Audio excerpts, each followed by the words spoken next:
एक बार मच्छंदर बहुत बड़ा, उसका जो गुरुमुख शिष्य गोरखनाथ था, मच्छंदर का शिष्य, और मच्छंदर बड़ा कमाई वाला था। आप एक बार ऐसे देशाटन करते करते निकला,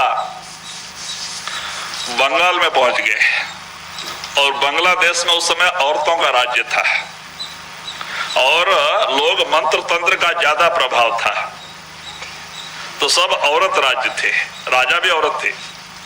तो खाली एक राजा ही आदमी वहां रहता था, बाकी आदमी लोग को रहने नहीं देते थे, भेड़ बकरी मुर्गा मुर्गी बना के रख लेते थे। मंत्र का बहुत बड़ा प्रभाव था। तो ये मच्छंदर नाथ घूमते घूमते उधर पहुंच गया और उस राज्य में प्रवेश करने के समय पहले एक मंदिर था देवी का। उस मंदिर में गया, पुजारी से मिला तो वहां एक शव पड़ा हुआ था, वो राजा का शव था। तो राजा रानी उसी मंदिर में आके पूजा करते थे। राजा मर गया था और रानी अभी आधा घंटे में आके और देवी के पास जो है आरती बिरती करके मनौती मांग के और फिर उसको जलाना था, ये नियम है उधर का। तो गोरख जब मच्छंदर नाथ पहुंचा, 100 राजा का शव पड़ा था सफेद कपड़े के अंदर। तो गोरख मच्छंदर नाथ ने पूछा उस पुजारी से, ये कौन है? ये बोलता है ये शहर का राजा है और वो अभी आधा घंटा पहले गुजर गया है, अभी 15-20 मिनट में रानी आएगी और पूजा पाठ करके फिर इसको ले जाके जलाएगी। तो मच्छंदर ने सोचा अच्छा टाइम है, वो अष्ट सिद्धि था उसके पास, परकाया प्रवेश भी था, योगी। तो उसने क्या किया, अंदर रूम में गया और जाके उस पुजारी को कहा कि अच्छा मैं एक चमत्कार करता हूं, लेकिन तुम उस रानी को बताना नहीं।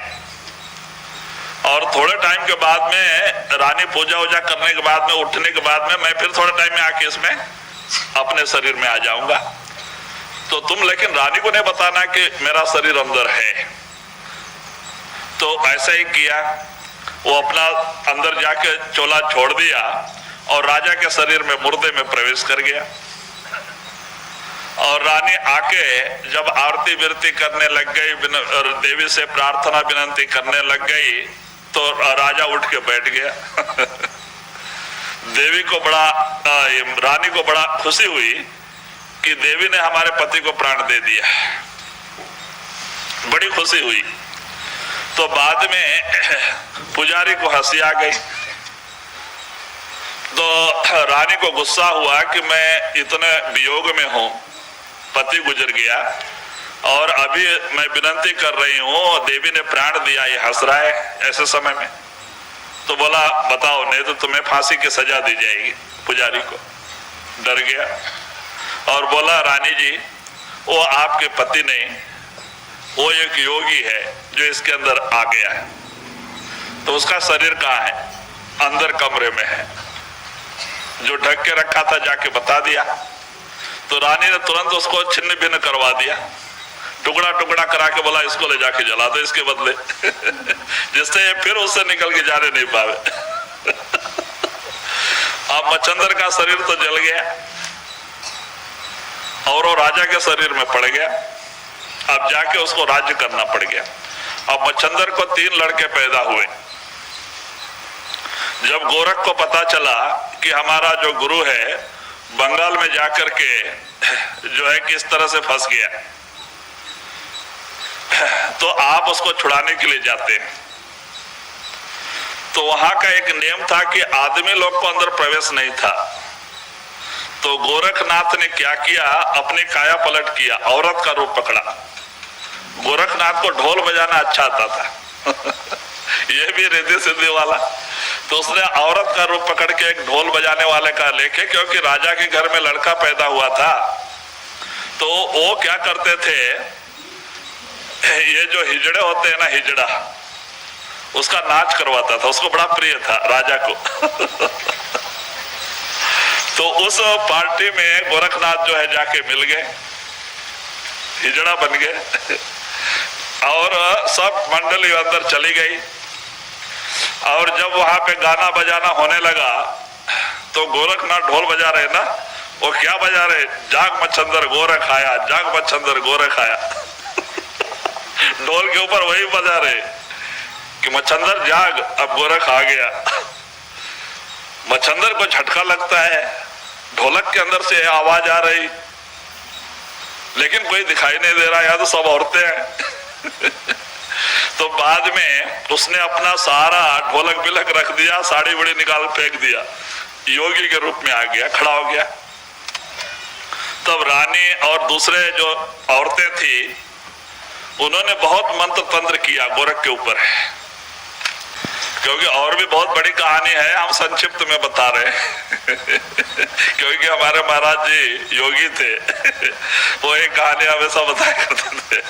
तो बाद में वो लोगों ने बहुत मंत्र तंत्र किया, लेकिन फिर भी उसका कोई प्रभाव नहीं हुआ।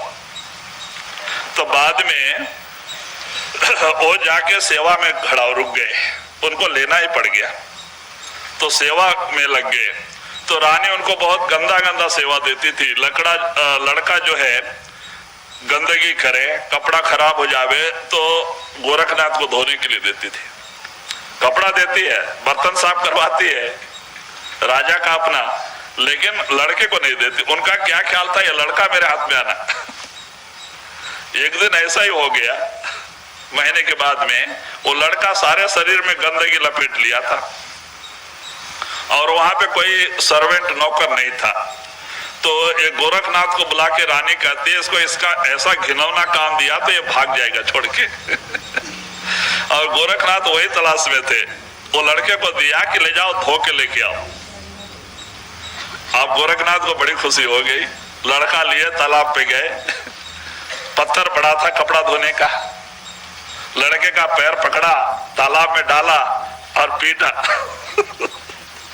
पत्थर पे पीट पीट के सारा खून बह गया, सारे मांस भी निकल निकल के पीट पीट के बहा दिया, धो धो के, खाली चमड़े की थैली, हड्डी बिड्डी सब निकाल दिया, चमड़े की थैली लाके सूखने को डाल दिया। जब रानी देखती है बहुत काफी समय हो गया, लड़का आया नहीं, गोरख तो इधर ही बैठा है, तो जाके राजा से बोलती है। तो राजा कहते हैं, गोरख वो लड़का कहाँ है? महाराज सूख रहा है। धूप में डाला वो सूख रहा है, लेके आ, चमड़ा ला के रख दिया। बोलते अरे तूने क्या किया, मेरे लड़के को मार दिया। रोने लग गए। तो गोरख को बड़ा दुख हुआ कि हमारे महाराज जी को अब सब भूल ही गए, लड़के के लिए रो रहे। तो उन्होंने अपने जो है सिद्धि से हजारों बच्चे तैयार कर दिया। भाई ले, कितना बच्चा चाहिए ले। जब मच्छंदर देखते हैं, अरे ये ताकत तो मेरे अंदर थी, आज नहीं। फिर वहां से कहते अब महाराज चलो, तो वही ले आके आते हैं। तो वहां से निकलने के समय रानी ने क्या किया था, अब तो रानी भी डर गई थी कि ये कोई मामूली इंसान नहीं, क्योंकि उन्होंने सब मंत्र तंत्र उपयोग किया था। ये और इसके पास कोई चलता नहीं था, अब करे क्या। तो जाने के समय उन्होंने 2 सोने की ईंट थैली में डाल दिया था, मच्छंद्रनाथ को बता दिया था कि आपको कहीं रुकना पड़े, कुछ लेना पड़े, कोई खर्च होवे तो ईंट का टुकड़ा काट काट के बेच के आप अपना काम चला लेना, सोने की ईंट। तो जब दोनों मिलके शिष्य निकल के चले, तो झोली जो है मच्छंद्रनाथ के पास था जिसमें सोने की ईंट थी। तो दोनों एक मच्छंद्रनाथ को 3 टाइम नहाने की आदत थी, स्नान का। जब नहाने का समय हुआ दोपहर का, तो एक बावड़ी के पास पहुंचे, तो मच्छंद्रनाथ पूछते हैं, क्यों गोरख, यहाँ डर तो नहीं? गोरख को बड़ा आश्चर्य होता है कि हमारे महाराज को डर क्यों लगता है। तो बाद में कुछ बोले नहीं, नहीं कोई डर नहीं, तो स्नान किया। फिर वहां से निकल गए। शाम का समय में एक तालाब आया, स्नान करने के लिए रुके, तो कहते हैं गोरख यहाँ कोई डर तो नहीं?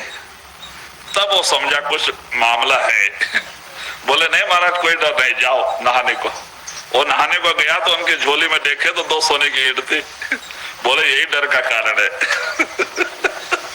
वो सोने का ईंट उठा के तालाब में फेंक दिया, और ऐसा 2 पत्थर गोला गोला अंदर डाल दिया, उतना वजन का। ये स्नान करके आए, उठाया, चल दिए। इनको पता नहीं कि ये पत्थर है, ईंट देखा तो नहीं चले। जब दूसरे दिन सवेरे स्नान करने का समय आया तो कहते हैं क्यों गोरखा, यहाँ कोई डर तो नहीं? तो गोरख कहते हैं डर तो पीछे गया। महाराज आप डरने की जरूरत नहीं, डर पीछे गया। तो बोलते अरे क्या बात है, ऐसा बोल रहे हैं? तो जाके अपने झोले में देखते हैं तो पत्थर ईंट नहीं। तो गुस्सा हो गए, अरे तूने क्या काम किया, रानी ने दिया था, कहीं मुसीबत में तकलीफ में काम आता था, तूने उसको क्यों फेंक दिया? तो कहते महाराज आपको क्या चाहिए, सोना चाहिए? बोले हाँ। तो एक छोटा सा पहाड़ी थी, उसके ऊपर जाके खड़ा होके पेशाब कर दिया, सारा पहाड़ सोने का हो गया। कहते ले लो।